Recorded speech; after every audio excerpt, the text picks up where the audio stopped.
Hello everyone, welcome to another video. Thank you so much for joining us again. We're back in the workshop and we are working on the Tiger project once again, and it's actually in the middle of the week because we've finished filming the repair shop.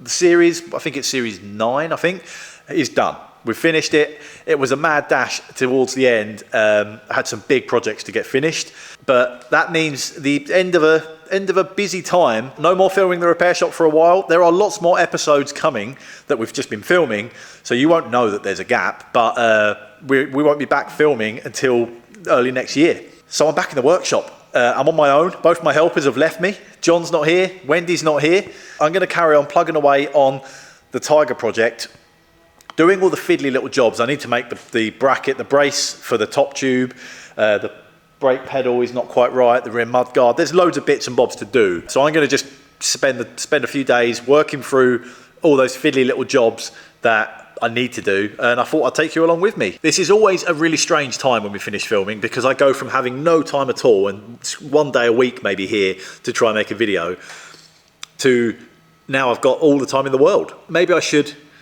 go through some housekeeping and clear up a few things around the workshop.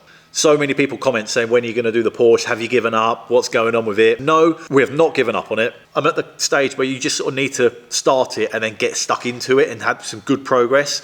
One day a week was okay to a point, but I just need to get into it and start it and finish a big chunk of it. And now I've got the time to do that. And I knew that I was finishing filming, so I knew this time was coming. So as soon as the Tiger is a little bit further along, then yes, we'll be back on the Porsche. I've got a box up on the racking from Trevor's Hammerworks in America with an exciting panel, actually a few exciting panels in there. I've got some welding to do on the other side, and really in not long, I reckon before Christmas, we'll have pretty much the back end almost done. So it's still here. We are still absolutely dedicated. We just needed to wait for some time where I'm actually going to be able to dedicate the time for it. The Tiger was obviously not supposed to be as big of a project as it has turned out to be. I was hoping it'd be done by now and I'd be riding around on it. But it's coming together, it's back on its wheels. I am under strict orders from John. I'm not allowed to take the engine apart without him here. I'm forbidden. Understandably, he doesn't want to turn up to the workshop one Sunday and just find a tray of nuts and bolts and parts and have no clue how it all goes back together. So John wants to be here to take it apart. So I'm saving that. I'm doing all of the boring, tedious stuff, making the brackets and fixing nuts and bolts whilst John's not here. As soon as he's here next, we are getting straight onto the engine, I promise. Ranelagh news. Let's talk about Ranelagh. So the beautiful fairground themed Ranelagh that Joby Carter came down and painted, that was exhibited at this year's Goodwood Revival, is back home, safe and sound. It's made it back, and that is for sale. I'm going to sell it with its current jazzy paint scheme. Hopefully somebody out there will appreciate it for what it is, and the fact that Joby Carter's painted it. It's an awesome thing. Anyone out there that wants a Ranelagh wheeling machine, brand new, with a custom paint job, there's only one of them in the world like that. The fairground one that Joby painted is for sale. The lower sets of wheels, so many people are interested in that have got existing wheeling machines with rubbish wheels. So I've commissioned another 10 sets to be made, and I've been making the boxes. That's what I've been doing the last couple of days. I didn't film any of it because it's boring. As soon as the wheels and bearings all arrive, I'll be assembling those, and then I'll have another batch of 10 sets of wheels. They'll all be for sale as well. You may have noticed this sneaking in the back of shot. This is a 3D printed model of a mini Ranelagh. So it's to scale, 100% to scale of the original, but scaled down to a third. Brother Dan did that for me. Thank you very much, Dan, if you're watching. I was going to make mini Ranellaghs that size, but I had that 3D printed, and looking at it and speaking to Jeff Moss at MPH Motor Panels, I wanted to make something that's more useful more of the time. So we've ended up at half size. So the original wheeling machines are 6 foot, just over, tall.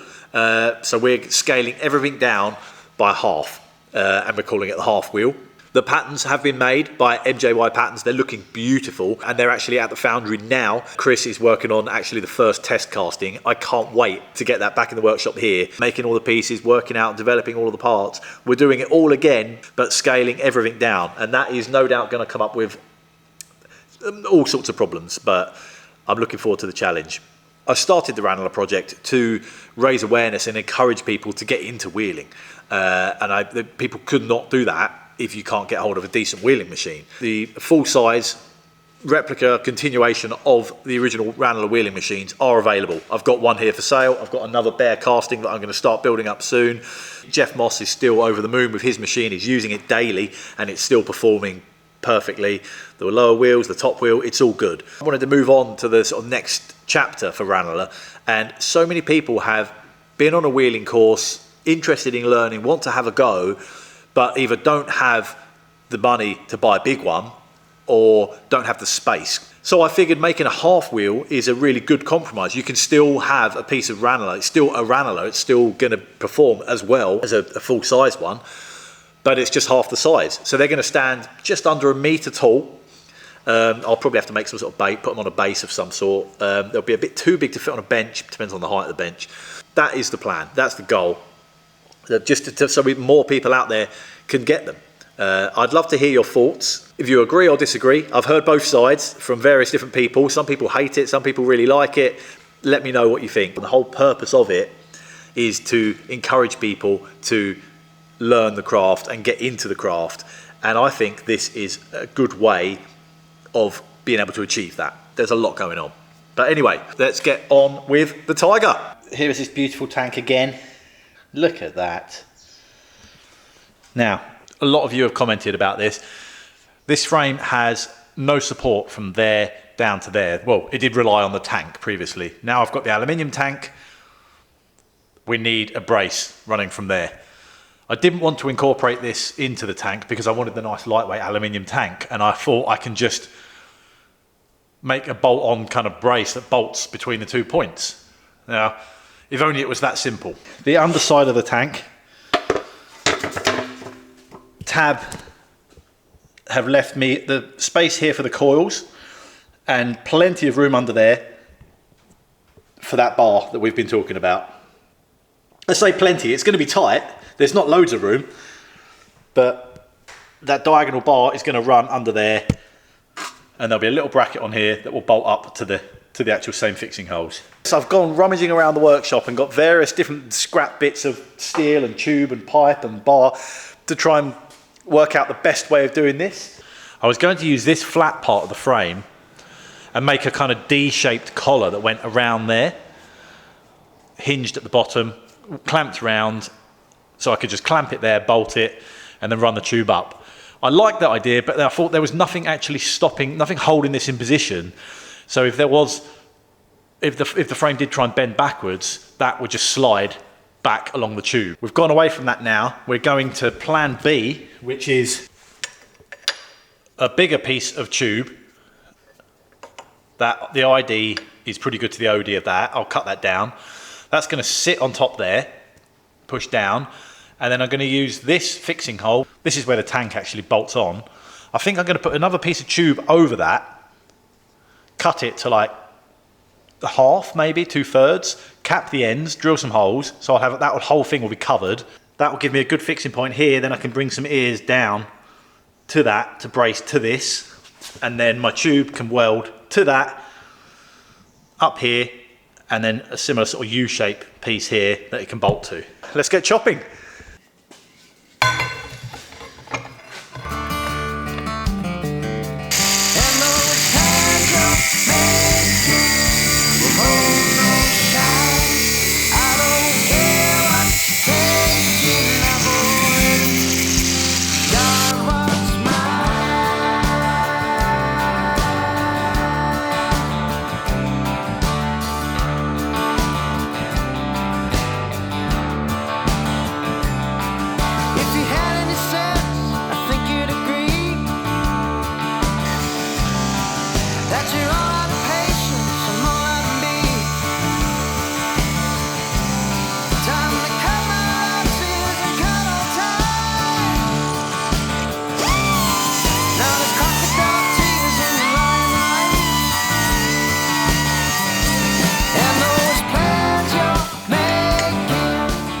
Lovely.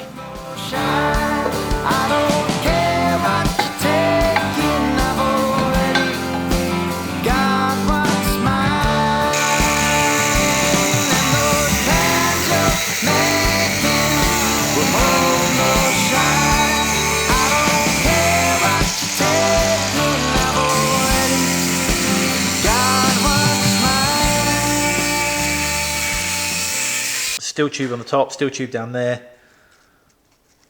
That is the plan. So I need to make that out of some steel. At the moment, that's just a little paper template. And then you can start to see what I had in my mind. And you know what that means. Time to fire up the plasma table.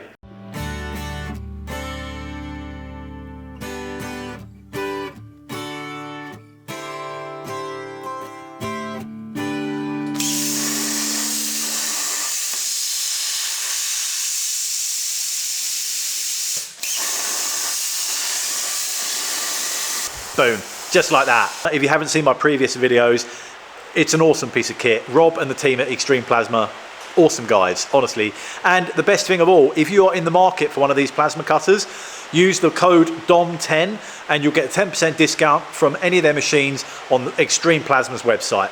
Can't ask better than that, can you? Nice one, Rob. Let's see if it fits. Oh, nice. Perfect. I think I might get all these three pieces welded together now.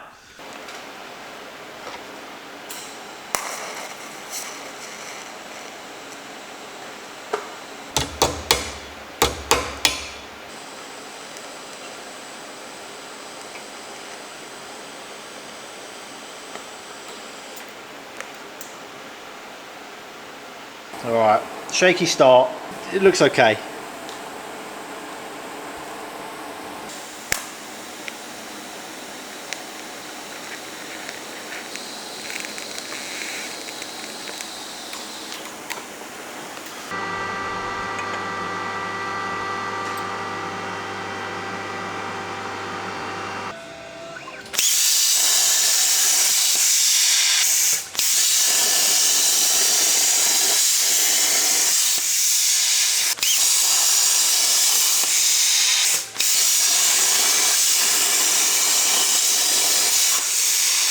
Here's my little side pieces.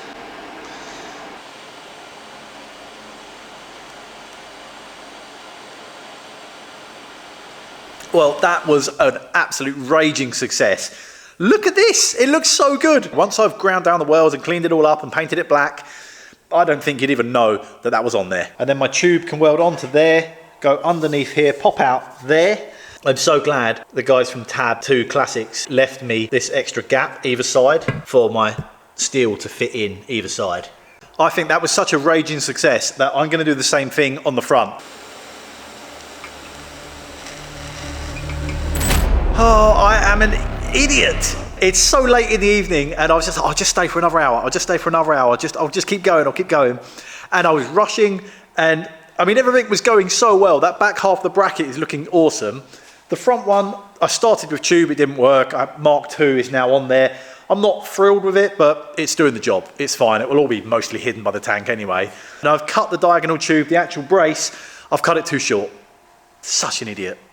The awesome rear brace as bracket as we made, and then the diagonal tube. The front bracket ended up just being, you know, whatever. It's not that exciting. And then the idiot that I am, cut it too short and it doesn't quite meet the end. So close.